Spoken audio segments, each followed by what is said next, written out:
Well, time to everybody, and welcome back to the Bama Tailgate Show. Alabama and Missouri, a top 15 matchup, and it's taking place in Columbia. Before we talk to Chris Lowe, our buddy from On 3, and one of the great experts in college football, and in my opinion, the best in the business, I want to remind you that this segment is presented by Visit Sevierville and the Smoky Mountains. And you're still in the Smoky Mountain Harvest Festival season, and it's going on right now until October 31st, which means creative fall displays throughout Sevierville, right up there in the Tennessee mountains and the Smoky Mountains outside of Knoxville, talking about fall-themed events as well as bright fall color in the trees. Peak leaf viewing is typically mid-October through mid-November. Visit Sevierville.com/fall for more information. And you guys know I spent a lot of time in East Tennessee, love East Tennessee, and I'm telling you, prayers for Dolly, even though she says she's all right, the home of Dolly Parton right there in Sevierville as well. She says she's doing okay. I'm a huge Dolly Parton fan, Chris. Let me bring you to the show. Good to see you, my friend. Bama versus Missouri. This, to me, stinks. It is a trap game. Even though Missouri's 5-0, the spread's 3, 11 a.m. game, everything that I see on this just makes me worry for Alabama. They love to run the ball. Bama struggles against the run. Your thoughts on this matchup? Plus 2 big games for Bama back-to-back at Georgia and then that Vandy game. Yeah, and first of all, who doesn't love Dolly Parton? So my prayers, thoughts go out to her too. She's an institution. I think the same thing about this game. I really do, Mick. That this game is one that looks a little bit like that Florida-Texas game did last week. We talked about that a little bit.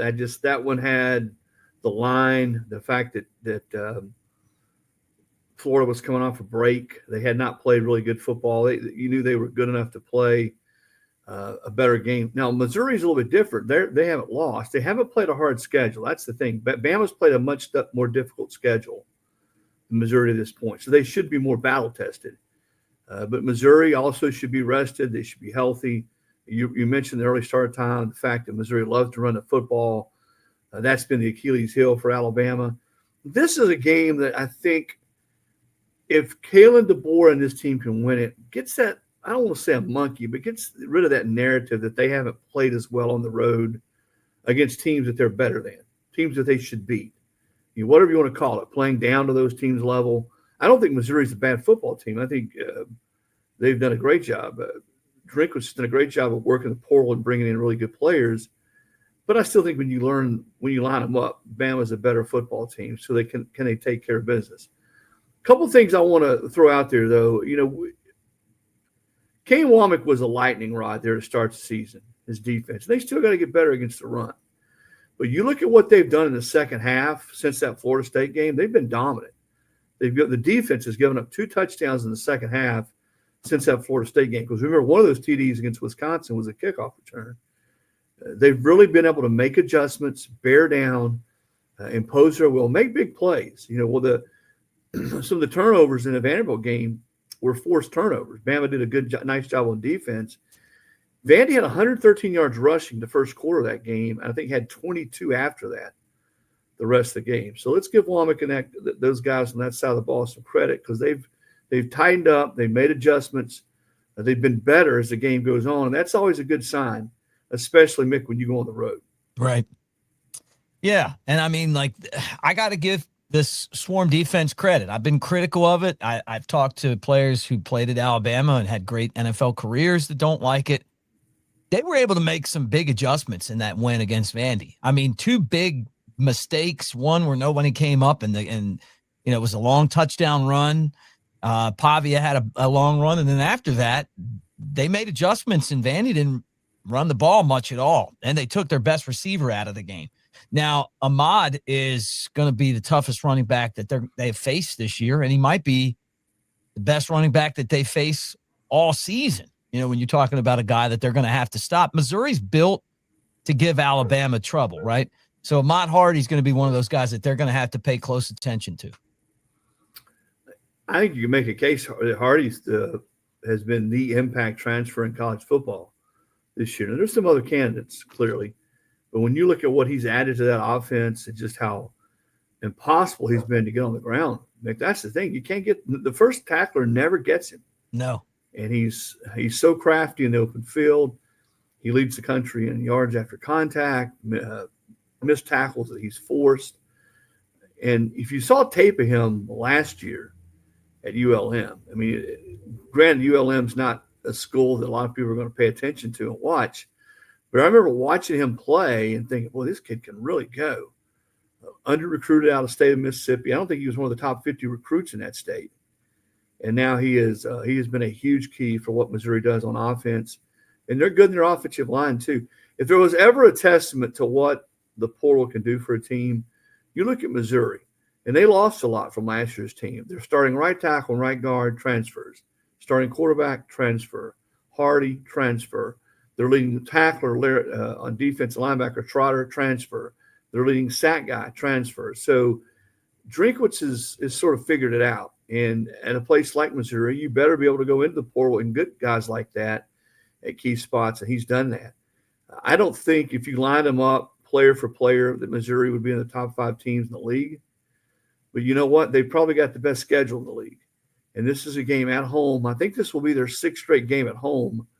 If they win this game against Alabama, they're going to be heard from in the playoff race, which I know sounds crazy, but that's just where this league is. I don't know if you saw it. Our good friend Pete Burns at the SEC Network put something out today, sort of tongue-in-cheek, where he comes up with an 11-way tie in the SEC, all those teams 5-3. Now, I don't think we're going to get that crazy, Mick, but I'm telling you, I've been saying it since we started this thing. There's still a whole lot more carnage to come. I think a lot of teams over these next 2 or 3 weeks are going to beat up on each other. And I bet you we all look up in November and we say, boy, who's the best team in this league? I have no idea. There's about 6 or 7 you can point to. That's right. Chris Lowe from On 3 hanging out with us here on the Bama Tailgate Show. And just a little punch to On 3. I think they're the best in the business. Really, you guys do a great job and cover college football like it should be covered. So keep up the good work over there. And you guys can check out Chris's work at On 3 now. That's his new home. I don't think Missouri beating Alabama would be that big of an upset. And that's not taking anything away from Alabama, but this is a really good Missouri team. And the way that they're constructed, it just is going to pose challenges to an Alabama team that's missing some of their best players on defense. I mean, just at the linebacker spot right now, Quay Russaw, Jamarian Latham, Caden Jones, they're all out, right? Jeremiah Beeman, defensive line, out, right? So those are some big guys up front. Justin Jefferson had his best game in an Alabama uniform last week, but this is going to be a lot different. For Bama to win this game, though, and I think they can, and I think they will, they're going to have to do what they've been doing all year, and that's win up front, right? Their offensive line is going to have to win up front. They have just imposed their will on teams in the fourth quarter, and it's been glorious. I mean, this has kind of reminded me a little bit of early Nick Saban when you talk about giving these guys the ball in the fourth quarter, and they're just going to hold on to it for 7 or 8 minutes. Mm-hmm. You know, I sort of sat straight up in my chair in Athens 2 weeks ago and said to myself exactly what you just said. Wow, this looks familiar. They got the ball. They're backed up against their own goal line. They're trying to finish that football game, and it's just Jam Miller and Jam Miller and Jam Miller. And, of course, then the great play call by Ryan Grubb on the third down. But they finished that football game by controlling the line of scrimmage. And I think we all see now that this team really missed, and this is not an excuse for they lost to Florida State. They missed Jam Miller a lot in that football game. He's added a lot to what they do on offense in a couple different areas. He's great in pass protection.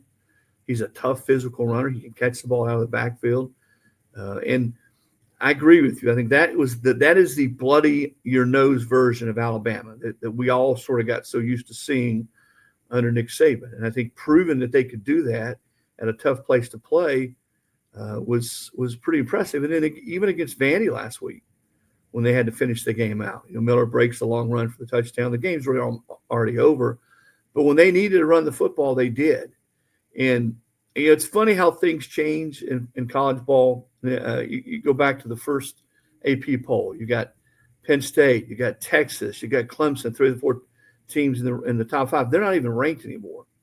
And you got all these questions about teams. Were they good enough here? Are they good enough there? What was the big question? And I'm guilty of it to a degree. What were we all talking about in August about Alabama? Well, could Simpson, could he do it? You know, he's been on campus for 4 years. He hasn't played. Is he good enough? Is he going to be able to stand in there at the scrutiny that it takes to play quarterback at Alabama? Well, guess what? He's the best thing they got going now. Yeah, he is. He's the reason I look at that team. Now, he's not the only reason, because they have been a lot better in the front 7 on defense, certainly up front, and offensive line in particular. But when you look at the way he's playing, I talked to a couple other coaches in the league, some scouts. He's playing at a really high level right now. He's making quick decisions. He's not making bad decisions. He's using his athleticism to get out of trouble. And, oh, by the way, when he does feel pressure, great. I know he was sort of beating himself up. I don't know what he did if he didn't go through the right progressions. But the touchdown pass to Ryan Williams last week, he gets flushed right. He's scrambling, looks up, eyes are up the field, and there's Ryan Williams wide open in the middle of the end zone, touchdown. So he's made a lot of plays. I can think of another play he made running the football on 3rd down that kept the drive alive. So I love watching that kid play. He's a great story. You don't see kids hanging around as long as he has, certainly at that position. Here he is in his 4th year. And, again, I can't say it any simpler. He is the reason. So they said, Chris, give me the reason you think Alabama's in the playoff and has a chance to make noise in the playoff. 2 words, Ty Simpson. Can he win the Heisman? Yeah, absolutely. Because I don't think there's a guy you point to right now. Mick, I'm out in Oregon right now. Yeah. You know, Dante Moore certainly will be a guy that will be in that conversation. He's a really good football player. He's put up good numbers. His team's ranked highly. But if Alabama continues to win games, they got a lot of big games coming. You got Missouri, you got Tennessee, you got LSU, you got Auburn. There are going to be some big stages. If they continue to win and he plays at the level he's played, because I believe the Heisman's all about, listen, everybody's got their own version of what the Heisman is or isn't. To me, it's playing your best in big moments on big stages, and certainly at the end of the year. Now, I know the goalpost moves sometime, but no, I think he absolutely does. And he reminds me a little bit. He's a different position, but remember when Mark Ingram started to catch fire about this time, middle of the season? Nobody had him on the Heisman radar at all. And Bama kept winning. He kept having big games, and bingo, he's the winner. So at this point, if you said, who are your top 4 favorites to be in New York City, Ty would be in one of my 4. Thanks for hanging out with us here on the Bama Tailgate Show. I want to remind you guys that Avenue D, Mick Nation, the QR code is right there below us, and that's your opportunity to play and win. And we got a bunch of prizes that we give away there on a daily basis. Everything's free. We gave away Wisconsin tickets. We've got Bama Tailgate Show swag that you can win there, $500 cash each week that we give away. So, I mean, and it's easy. I mean, you just go on there and basically pick games this week. Cubs and Brewers. We got Alabama, Missouri, the Buckeyes of Ohio State against the Fighting Illini, and Indiana and Oregon, where Chris is right now. So all that stuff, Avenue D. Make sure that you tag at Broadcaster Mick as well. For those of you guys that hang out there on our Avenue D site. So thank you. And that, of course, is Chris Lowe from On 3 as we talk about the SEC. All right, well, let's switch gears. We just got into some Alabama. There's a lot of big games in the conference, and you said, hey, there's a possibility. I mean, what if you had a 11-way tie for first? I don't think that'll happen, but I think that the parity this year is unprecedented. I mean, it really is something. When you look at how many good teams, or how many teams, maybe not even good teams, but teams that could definitely beat you, right? We're talking Alabama 8, Missouri 14, and then you start to look around and you're like, okay, Oklahoma and Texas. Texas has struggled this year. Oklahoma's undefeated, but I still think that Texas could surprise them. You got Tennessee playing at Arkansas with Bobby Petrino now. Georgia at Auburn, South Carolina at LSU. There's just so many good games in the conference. Do any of those stick out to you? Yeah, I tell you, I think Georgia Auburn on the Plains is one. I have that same type of feeling with this one as I did last week, Texas and Florida.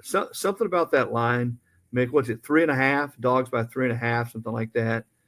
Auburn is sort of in that back to your wall mode. They got to win a big game. Hugh Freeze needs to win a big game. They're at home.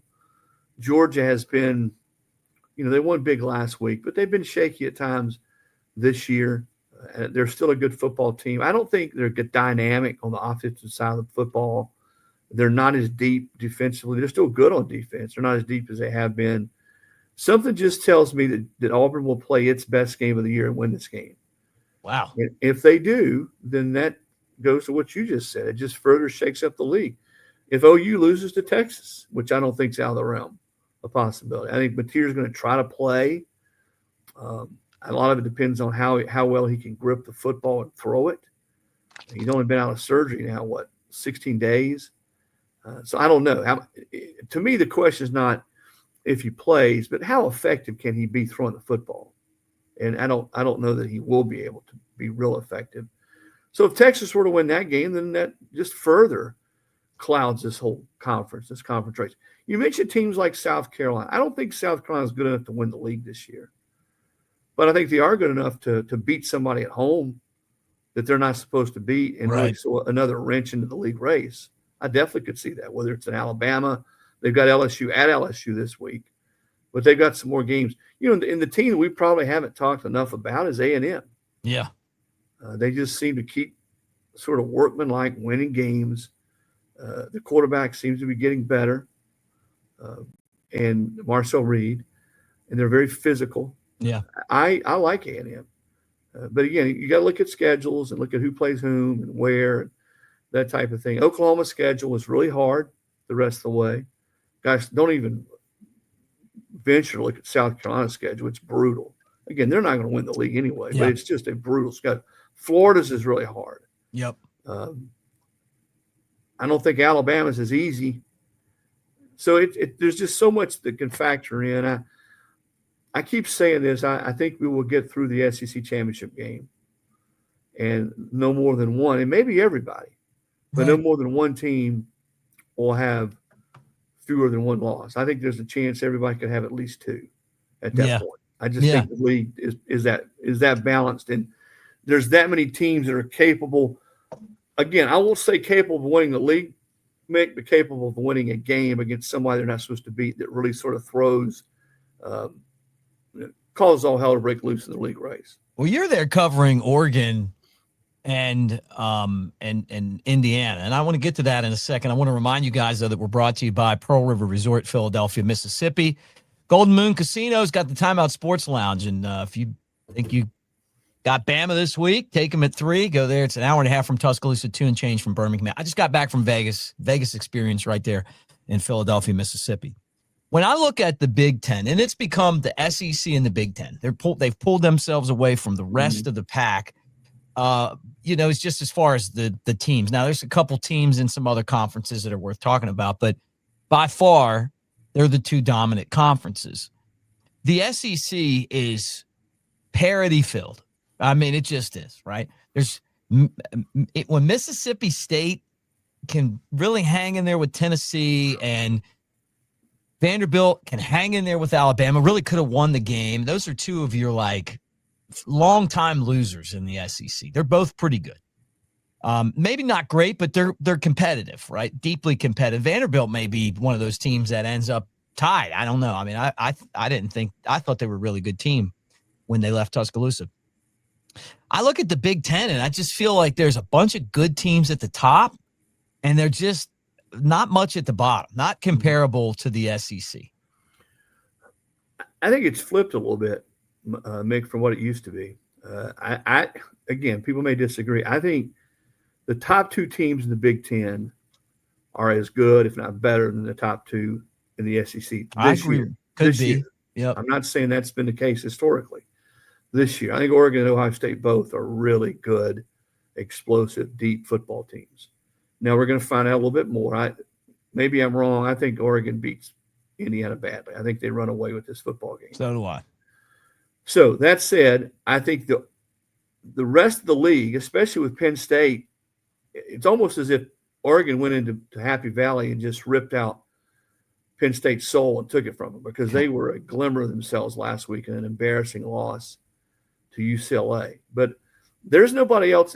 When you look now, we'll see what Indiana, and maybe I'm cursing that he may have something to say about it, and if he does, I promise you he'll say it, because he's not afraid to speak his mind, which I love, by the way. Unless he's Indiana done a great job. Sorry, Chris, he's done a great job. Oh, he's done a great job. He really has. I mean, look at his story too. I love his journey. Elon, James Madison. I mean, you talk about the ultimate grinder, man. Yeah, he's done it, and here he is at Indiana, place that's never won in football, and they're a legitimate top 15 team.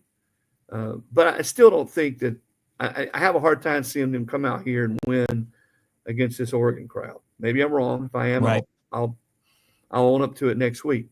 But what I was going to say is I don't see really, though, that middle part of the league the way you do in the SEC this year. You know, I don't see 5 or 6 or 7 more teams who are capable of beating Ohio State or capable of beating Oregon. I do see that in the SEC. Now, who are the top 2 teams in the SEC? I don't know. Is it Georgia? Is it Alabama? Is it Texas A&M? Right. Missouri? I don't know. I guess we're going to find out. But, you know, I think it's flipped in this point. I thought, Mick, from 15 to 22 that the SEC was top-heavy. The top couple teams, it was Georgia, Bama every year, Bama, Georgia. And then LSU was dominant in 2019. And there was a pretty big gap between those teams and everybody else in the league. Not that there aren't other good teams in the league, but it was top-heavy. Yeah. And that's has not been the case. It wasn't the case last year. It's not the case this year. I think a lot of that is the portal, NIL, I think has leveled the playing field. Kirby Smart was telling me, I haven't looked it up, there's 9 or 10 guys that played at Georgia that are starting elsewhere right now. Wow, that doesn't surprise me. Bama's got the same issue. Yeah, and you see that. You didn't, but, 10 years ago, 5 years ago, that wasn't the case. I'd go watch Bama practice, and I'd go watch their defensive lineman work down in one corner. I didn't know the guys' numbers, and they didn't have their names. I didn't know the ones from the threes. Yeah. It's not like that anymore. No. Those guys go elsewhere and play. No, well, I think you bring up a good point. With Nick Saban retiring and Alabama not being the dominant presence that they were before, look, they're good. Don't get me wrong. I think we got a chance to win every single game. Mm-hmm. And I think that we're a legitimate contender to win the national championship. I do. But if they didn't make the playoff, it wouldn't surprise me. Okay? It's just tough. There's a lot of big games, and this is one. Look, talked about it before. You go to Athens, then you got Diego Pavia coming back to town, right? Mm-hmm. And then that's a big game. And then now you got to go play 11 a.m. against a team that I don't even know why is in the SEC, to be honest with you. It just don't fit, but they're good. They're really good. And they're ranked, and they're one of the top teams in the country, and they can beat you. And then you got to go play Tennessee, which is one of your rivals that you lost to last year. And everybody's got their eye on them. And don't think they're coming to town. And people are ready for Tennessee, just to let you know that. It's hard to get a team up week after week after week for these games. And you lose this game, you got 2 losses now. You're going to make the playoff? Who knows, right? And I think that with the SEC not having Nick Saban at Alabama, it's just like you said, it just feels like there's no king. I mean, there's a lot of dukes, but there's no kings. I'll make you a bet there at the casino. All right. If Bama only loses one more game, I don't care who they drive it to, Missouri, Tennessee, LSU, and they're 10-2, they'll be in the playoff. I don't see a scenario. But what about 3? They lose this game. Well, and that's the test. That's the test case for the committee, for everybody, not just Bama. And I asked Greg Sankey that last week or 2 weeks ago at the Georgia-Bama game. He came and spoke to a couple of us. is there a scenario? Is there more of a scenario? They tweak the quote unquote selection process to include more weight given to strength of schedule, whatever that means. It's still it's not real transparent. Right. But are we going to see a 3-loss team get in? I don't know. Let's use Bama as an example. Bama beat Georgia, but they lost to Florida State. Let's say they lose to Missouri, lose to, I don't know, Auburn, but they beat Tennessee. They beat LSU. They still got more big wins. They got the road win at Georgia. Does that 3-loss resume get Alabama in? Because to me, that's it's going to take, having some big wins, which they would have in that scenario. I think the better scenario would probably be a team with a really big time win out of conference, and then having some tough losses in conference. Right. But I still think at 12, Mick, it's going to be hard for a 3-loss team to get in. Yeah. I may be wrong. Maybe I agree with you. And look at these schedules. I mean, look at, Bama's got like 4 ranked teams left. You're talking about some of these other schools that don't have anybody. They're not playing any ranked teams. I did a piece this week for On3 as we sort of flip to the latter part of October, pathway to the playoff. Who's got the hardest path? Who's got the easiest path? Of teams that are either ranked or have one or 2 losses, teams that are still in that hunt, so to speak. And by far, South Carolina's the hardest. And I don't know that South Carolina was ever going to make the playoff. Right. But you go look at their next 5 games. The easiest was Georgia Tech. Georgia Tech's a pretty good football team. Yeah. And you look at their schedule the rest of the way. I don't think it's out of the realm of possibility at all that they go into that last game against Georgia in Mercedes-Benz Stadium unbeaten. Yep. But in the I think they were 3rd of the teams I had. I think I had the top 7 in each category. In the path of most resistance, I think Alabama was 3rd. Yeah. That's crazy. So they're gonna have to earn it. You're right. It's not, they don't have what I would call a favorable schedule the rest of the way. They're gonna have to play well and keep getting better and certainly not have any slip ups on the road. I do think if they get past Missouri though, Mick, having Tennessee at home and having LSU at home is big for the Crimson. Yeah, right. Got to get there first, man. It's even that South Carolina game on the road is going to be tough. Oklahoma at home is going to be tough. At Auburn, that's looking for a 6th straight win. I mean, it's just a lot for this team. They're going to have to play a football. They can't. Yeah, they can't play up and down like they did last year. Now, I think the good news is they have looked, and I give Kalen DeBoer a ton of credit. I mean, that team has looked a lot more dialed in. And we may look back at that Florida State game, and they took a lot of flack, and a lot of it deservedly so for the way they played, the way they had played in recent games going back to last year.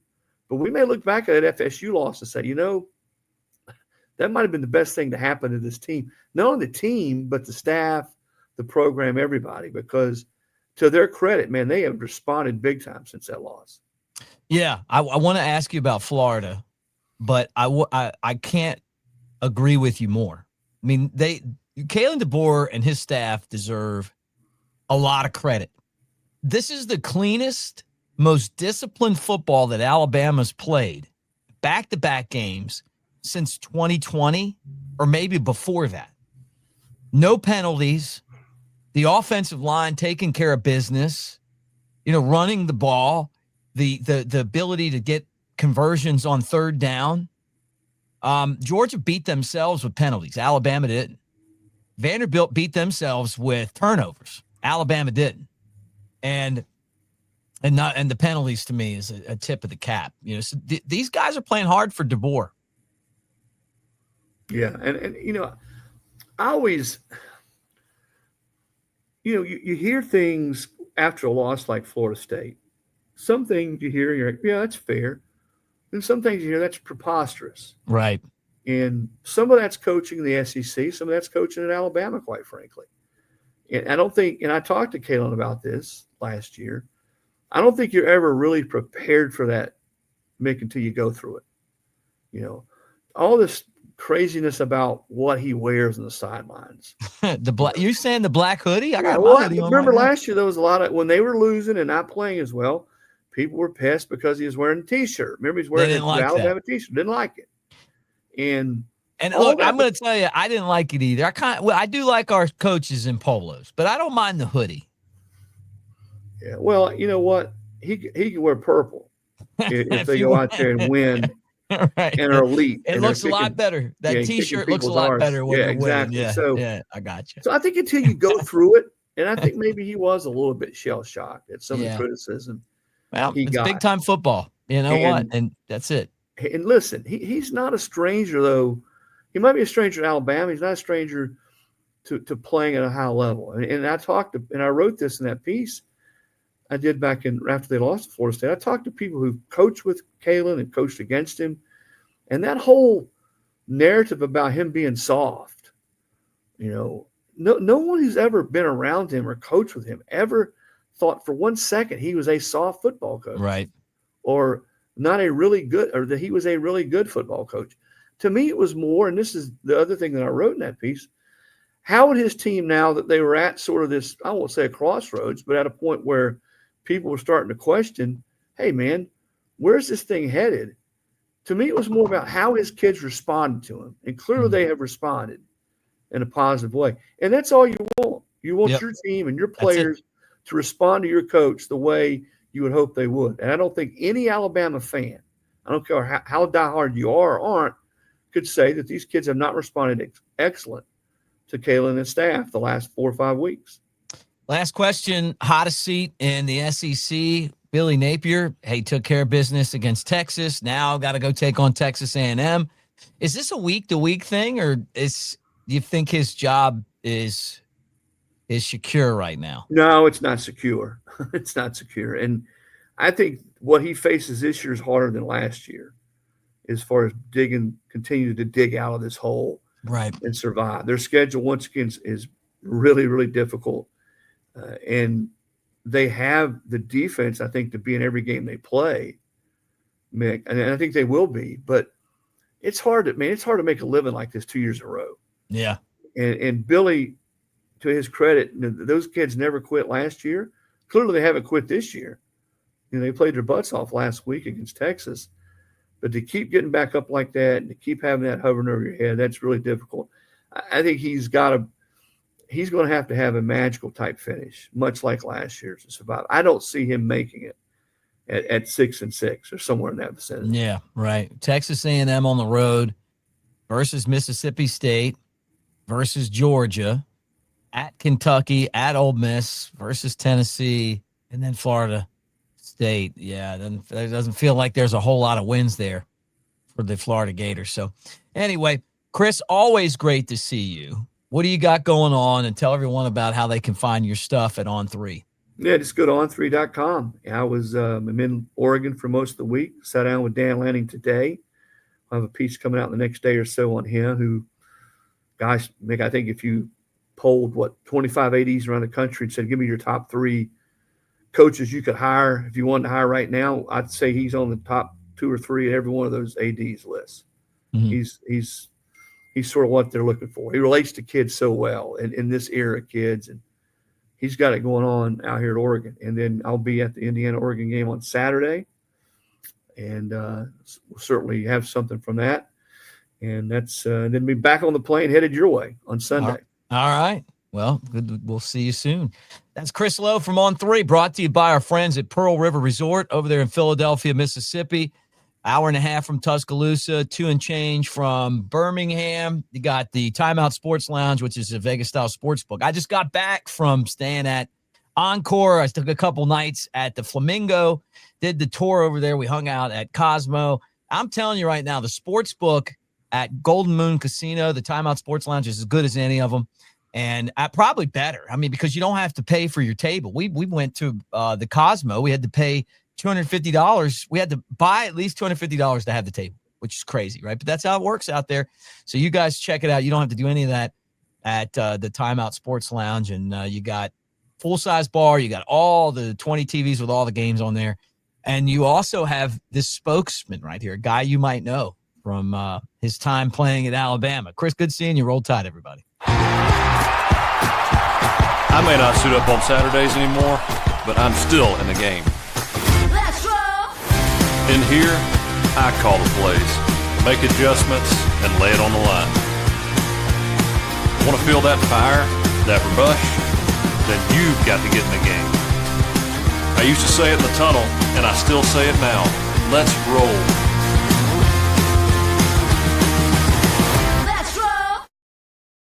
We're presented by Bod Coach, and you can tell I'm slimming up over here, and it's because of Bod Coach. This is absolutely amazing.